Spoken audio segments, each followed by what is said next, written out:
Hello everyone, this is पायल जयंत। मैं हूँ आपकी साइंस की टीचर और हम पढ़ने वाले हैं क्लास 10th, जिसमें सबसे पहला जो चैप्टर है वो केमिस्ट्री का चैप्टर है और जिसका नाम है केमिकल रिएक्शंस एंड इक्वेशंस।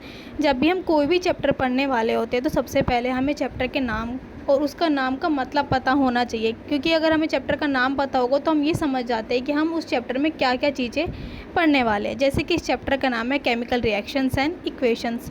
इससे हमें क्या समझ में आ रहा है? इससे हमें ये समझ में आ रहा है कि जो केमिकल रिएक्शंस है, हम उन केमिकल्स की रिएक्शंस को पढ़ेंगे। ठीक है, साथ ही साथ में उन केमिकल रिएक्शंस होने के बाद में, जैसे हमने कोई दो केमिकल मिलाने के बाद में क्या नया कंपोनेंट बना होगा। रिएक्शन हुई है तो कुछ ना कुछ तो प्रोडक्ट बनेगा, और अब उस रिएक्शन को हम इक्वेशन की फॉर्म में कैसे लिखेंगे। ठीक है, तो इस चैप्टर में हम यही सब सीखने वाले हैं। तो सबसे पहले जो हम इंट्रोडक्शन पढ़ते हैं छोटा सा इसका, कि आखिर होता क्या है ये सब।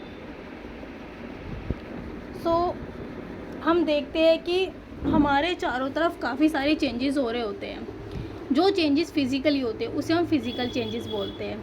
ठीक है, जैसे कि बर्फ़ का पिघल जाना, ठीक है, कांच का टूट जाना, उसमें कोई केमिकली तो कोई बदलाव नहीं आ रहा ना, वो चीज़ें तो वैसी की वैसी है ना। पानी गर्म करना, ठीक है, कोई हमारे पास बोतल है या फिर कैन है, हमने उसे क्रश कर दिया, उसमें चेंजेस आए, उसकी शेप में चेंजेस आए।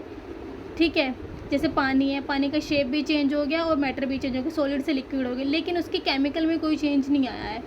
वो टेम्परेरी चेंज है अगर देखा जाए तो एक तरीके से। ठीक, क्योंकि हम पानी को दोबारा जमा के बर्फ़ बना सकते हैं। कैन क्रैश हो गई, उसे हम दोबारा खींच के उसकी शेप में ले आते हैं, या फिर नहीं भी लेके आ पाएगा तो क्या हुआ, बट उसकी केमिकल प्रॉपर्टीज़ में तो कोई चेंज नहीं आया ना। वहीं दूसरा है केमिकल चेंज। केमिकल चेंज क्या होता है कि जब हम क्या करते हैं कि कोई मटेरियल है, उस मटेरियल को या तो हमने कोई केमिकल उसके अंदर मिक्स कर दिया हो, या फिर कुछ हमने ऐसा प्रेशर लगाया, फिर कुछ चीज़ ऐसी ऐड कर दी होती है कि उसके केमिकल सब्सटेंसेस जो है वो चेंज हो जाते हैं, उसके केमिकल पार्टिकल्स चेंज हो जाते हैं। जैसे फॉर एग्जांपल हम दही का एग्जांपल लेते हैं। दूध है, दूध में हमने 1 चम्मच जामन डाला होता है, तो उसके बाद वो दही बन जाती है, यानी कि उसका केमिकल स्ट्रक्चर है वो पूरी तरह से चेंज हो गया होता है। दूसरा, अगर हम देखें रस्टिंग ऑफ आयरन, अगर आयरन पे जंग लग गया होता है तो यानी कि उसके ऊपर जो ऑक्सीजन के जो मॉलिक्यूल्स होते हैं उस आयरन के साथ मिक्स हो जाते हैं, तो एक नया बन जाता है, इसे जंग लगना बोलते हैं। ठीक है, जैसे कोई फ्रूट है, फ्रूट हमारा सड़ गया होता है, सब्जी ख़राब हो जाती है, यानी कि उसकी केमिकल प्रॉपर्टी चेंज हो गई। तो अगर कोई भी चीज़ में केमिकल प्रॉपर्टीज़, किसी की केमिकल के अंदर चेंजेस आ रहे होते हैं तो उसकी काफ़ी सारे लक्षण होते हैं। क्या लक्षण होते हैं उसके, क्या चीज़ें होती है जो हमें दिखाई देती है कि जब भी कोई चीज़ केमिकल रिएक्शन की वजह से चेंज हुई तो उसके कलर में चेंज हो जाता है। ठीक है, उसकी स्टेट में चेंज हो जाता है। जैसे लकड़ी जला दी तो उसकी राख बन जाती है, पेपर जला दे तो उसकी राख बन जाती है। ठीक है, इवोल्यूशन ऑफ गैसेस निकल रही होती है, उसमें से टेम्परेचर में चेंज हो सकता है उसके, ये सारे चेंजेस जो है हमें देखने को मिल सकते हैं। तो केमिकल रिएक्शन की डेफिनेशन क्या होती है? Chemical reaction is a process by which 2 और more substance react with each other and form a new substance with different property. यानी कि क्या कि केमिकल रिएक्शन वो प्रोसेस है जिसमें हम 2 या 2 से ज़्यादा सब्सटेंस को एक साथ मिला देते हैं, उनकी रिएक्शन होती है, रिएक्शन होने के बाद एक नया ही सब्सटेंस बन जाता है हमारे पास, और उसकी नए सब्सटेंस की अपनी कुछ प्रॉपर्टीज़ होती है। जैसे दही वाला ही ले लेते, दूध है, दूध की अपनी अलग प्रॉपर्टीज़ है, उसका अपना एक अलग स्टेट है, उसका अपना एक टेस्ट है, उसकी अपनी क्वालिटीज़ है, लेकिन जब वो जमने के बाद में खट्टा हो जाएगा, ठीक है, तो इस तरीके की चेंजेस उसकी प्रॉपर्टीज़ में आ जाते हैं। अब तुम्हारी एनसीईआरटी की बुक में एक एग्जांपल दिया हुआ है मैग्नीशियम रिबन वाला, कि मैग्नीशियम रिबन को जब हम बर्न करते हैं तो क्या होता है। तो जब हमने एक बर्नर लिया, बर्नर लेने के बाद में टोंग लिया, टोंग के अंदर हमने अपना मैग्नीशियम रिबन फंसा रखा होता है, तो उस टोंग को हमने बर्न करने के बाद में, जलाने के बाद में, टोंग के थ्रू बर्नर से उस मैग्नीशियम रिबन को जो हमने जला दिया, जलाने के बाद में मैग्नीशियम रिबन का जाहिर सी बात है चूरा बनेगा। तो अब क्या हुआ कि मैग्नीशियम की जब हमने रिएक्शन कराई ऑक्सीजन के साथ, तो ये हमारा केमिकल रिएक्शन बन जाता है, magnesium plus oxygen is equal to magnesium oxide.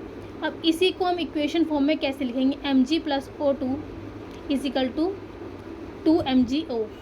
तो अब ये हमने इस तरीके से लिखा है। अब हमारे इसमें एनसीईआरटी में तुम्हें बताया गया है कि कैसे केमिकल जो इक्वेशंस हैं उन्हें हमने एक पर्टिकुलर सिंबल्स देने हैं हमें। सॉलिड के लिए एस, लिक्विड के लिए एल, गैसेस के लिए जी, एक्वस के लिए ए क्यू, और बाकी हमारे जो केमिकल्स हैं उनको भी हमने जैसे गोल्ड के लिए ए यू, मैग्नीशियम के लिए एम जी, इसी तरीके से सिंबल्स दिए हुए होते हैं। जैसे हमारे पीरियोडिक टेबल अगर आप लोगों ने देखी होगी, याद भी की होगी, 9th में भी यूज़ की होगी, तो IUPAC के द्वारा एक पीरियोडिक टेबल है जिसमें 118 केमिकल एलिमेंट्स मिले हुए हैं हमें, और उन सब की शॉर्ट फॉर्म लिखी हुई है, सिंबॉलिक रिप्रेजेंटेशन की हुई है। तो इसी तरीके से हमें ये पूरी की पूरी टेबल याद करनी है, और इन टेबल्स में से हमें जो कुछ एलिमेंट्स है, कुछ केमिकल एलिमेंट्स हैं, हम उन्हें यूज़ करके अपने इक्वेशंस को बनाएंगे। नेक्स्ट इसमें हमारा आता है कि बैलेंस ऑफ इक्वेशन की इक्वेशंस को हमें कैसे बैलेंस करना होता है। इक्वेशन बैलेंस करने का मतलब होता है जो हमारी राइट हैंड साइड की इक्वेशन होती है, जितने उधर मटेरियल, जितने केमिकल्स के जो एलिमेंट्स है उधर है राइट हैंड साइड, उतने ही हमारे लेफ्ट हैंड साइड में भी होने चाहिए। For example H2 + Cl2 = 2HCl, यानी कि अगर हमारे पास 2 हाइड्रोजन के मॉलिक्यूल है और 2 क्लोरीन के मॉलिक्यूल है, तो जब रिएक्शन बनेगी तो HCl बन रही है, तो हमने क्या देखा, 2 ये है 2 ये, तो हम आगे लगा देंगे इसके आगे 2। ऐसे ही हम देखेंगे इधर BaCl2 + aluminium oxide Al2SO4 3 BaSO4। तो इस तरीके से हमें दोनों तरफ की इक्वेशंस को बैलेंस करते हुए चलना होता है कि राइट हैंड साइड की इक्वेशन को हमें राइट हैंड साइड की इक्वेशन के साथ बैलेंस करना होता है।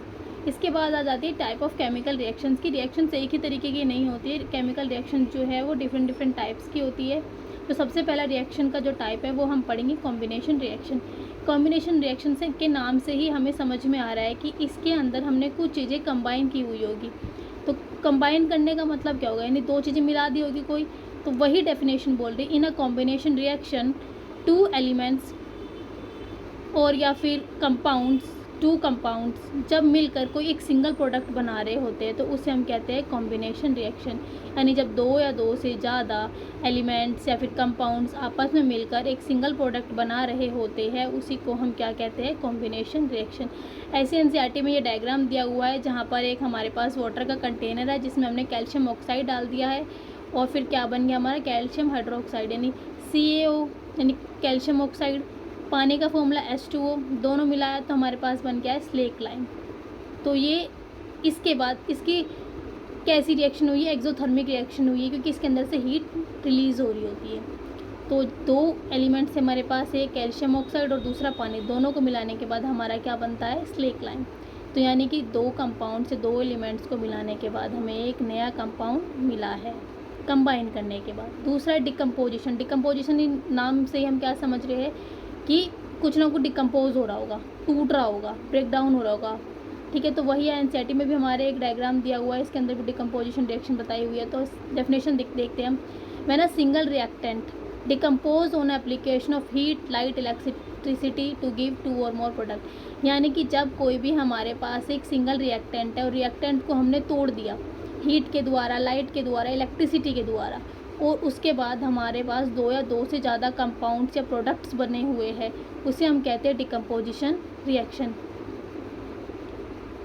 इसके बाद है हमारा डिस्प्लेसमेंट रिएक्शन।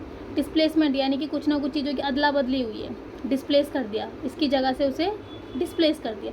तो वही डेफिनेशन भी बोल रही है, a more reactive element displace a less reactive element from its compound or solution.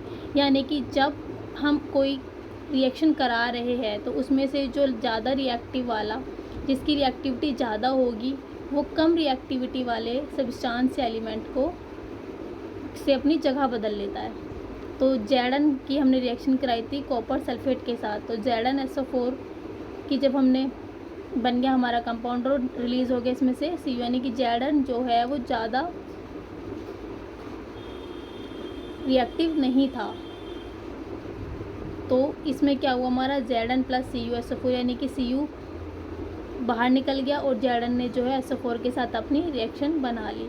एक रिएक्टिविटी सीरीज़ होती है जो हम उसमें देखते हैं कौन सा हाईएस्ट प्लेस पे होता है, किसकी रिएक्टिविटी ज़्यादा होती है, किसकी कम होती है। ये नेक्स्ट चैप्टर में पूरी की पूरी टेबल है जो हम लर्न करेंगे। अगला डबल डिस्प्लेसमेंट रिएक्शन। इसमें क्या होता है कि 2 चीज़ों की, डबल नाम से समझ में आ रहा है कि 2 चीज़ों की डिस्प्लेसमेंट होगी, ठीक है। यानी कि 2 चीज़ें, 2 सब्सटेंसेस जो है वो आपस में अपनी जगह एक्सचेंज कर रहे होंगे। जैसे Al2SO4 3 प्लस में CaOH2, इसमें जब हमने डिस्प्लेसमेंट कराई तो क्या हुआ, Al के साथ OH आ गया और SO4 के साथ Ca चला गया, तो दोनों ने अपनी अपनी जगह बदल ली है। डबल डिस्प्लेसमेंट रिएक्शन यहाँ पर हमारी हुई है। Redox reaction, redox reaction, redox reaction को अगर हम ब्रेक डाउन करें तो RED, रेड, यानी इससे बनेगा हमारा रिडक्शन रिएक्शन, और OX से बनता है हमारा ऑक्सीडेशन रिएक्शन, यानी कि एक ही रिएक्शन के अंदर जब हमारा रिडक्शन भी हो रहा होता है और ऑक्सीडेशन भी हो रहा होता है, तो उसी रिएक्शन को हम क्या बोलते हैं, ऑक्सीडेशन, जहाँ रिडॉक्स रिएक्शन बोलते हैं। एक ही रिएक्शन के अंदर अगर हमारा रिडक्शन भी हो रहा है, ऑक्सीडेशन भी हो रहा है, तो उसे हम क्या बोलते हैं, रिडॉक्स रिएक्शन। तो डेफिनेशन भी ये, a redox reaction occur when the oxidation state of substance change, the loss of electrons or an increase in the oxidation state of a chemical or its atom is refers to as oxidation. The gain of electrons or decrease in the oxidation state of a chemical is refers to as reduction reaction. अगर किसी के, जैसे ये definition दी हुई है यहाँ पर, इसमें CuO कॉपर ऑक्साइड था, ठीक है, उसमें से हमारे ऑक्सीजन के मॉलिक्यूल निकल गया, यानी ऑक्सीजन का अगर कहीं से निकल रहा होता है, रिड्यूस हो रहा है ऑक्सीजन का नंबर, तो उसे हम क्या कहेंगे, रिडॉक्स रिएक्शन या फिर रिडक्शन रिएक्शन कहेंगे। ऑक्सीडेशन, अगर किसी के अंदर ऑक्सीजन के आयंस ऐड हो रहे हैं तो उसे हम कहेंगे ऑक्सीडेशन, यानी यहाँ H2 था, H2 ने O के साथ कॉम्बिनेशन कंबाइन करके एक ऑक्सीडाइज होकर बना लिया है, तो OH2O बन गया है, तो ऑक्सीडेशन कहेंगे। यानी जहाँ पर ऑक्सीजन के एटम्स का गेन हो रहा है उसे ऑक्सीडेशन कहेंगे, जहाँ पर ऑक्सीजन के एटम्स का कमी हो रही है उसे हम रिडक्शन हो रहा है उसे रिडक्शन रिएक्शन कहेंगे। और अगर किसी रिएक्शन के अंदर ये दोनों ही हो रहे हैं तो उसे हम रिडॉक्स रिएक्शन कहेंगे। जैसे हम नीचे देखेंगे, जिंक ऑक्साइड के साथ कार्बन है, तो जिंक ऑक्साइड में से हमारा ऑक्सीजन जो है वो निकल चुका है, यानी जिंक के साथ क्या हुई है हमारी, रिडक्शन रिएक्शन, और कार्बन के साथ क्या हुई है, ऑक्सीडेशन, क्योंकि कार्बन ने ऑक्सीजन के साथ अपना उसके कार्बन के एटम्स को गेन कर लिया और जिंक ने जो है कार्बन के एटम को रिड्यूस कर दिया है, ठीक है। तो ये क्या हुआ, हमारे रिडॉक्स रिएक्शन का एक और एग्जाम्पल हो गया है। अब 2-3 वर्ड आते हैं, exothermic reaction, endothermic reaction. Exothermic reaction का मतलब होता है एक्सो, अगर हम एक्सो को ब्रेक डाउन करेंगे, एक्सो का मतलब होता है एक्सटर्नल, बाहर की तरफ कुछ हो रहा है। थर्मिक का मतलब क्या होता है, थर्मिक का मतलब होता है हीट निकलना, हीट, तो यानी एक्सोथर्मिक, अगर किसी रिएक्शन में से हीट बाहर निकल रही है, एक्स मतलब एक्सटर्नल, बाहर निकली हीट, थर्मिक, तो ऐसे हमारा किसी रिएक्शन में से हीट बाहर निकल रही है तो उसे एक्सोथर्मिक कहेंगे। एंडोथर्मिक मतलब उसके अंदर हीट अंदर की तरफ इन्वॉल्व होगी, एंडो, ठीक है। ऐसे न्यूट्रलाइजेशन रिएक्शन, न्यूट्रलाइजेशन में क्या होता है कि जब हम किसी एसिड और बेस को एक साथ रिएक्ट करा देते हैं तो सॉल्ट और वाटर बनता है, उसे हम न्यूट्रलाइजेशन रिएक्शन कहते हैं, कि न्यूट्रल कर देती है वो चीज़ों को। उसके बाद लो बैलेंसिंग ऑफ इक्वेशन, जब हम सीख रहे होते हैं तो कि इक्वेशन को हम बैलेंस करना ही क्यों है, इस चैप्टर में हमने बैलेंसिंग ऑफ इक्वेशन सीखी क्यों है।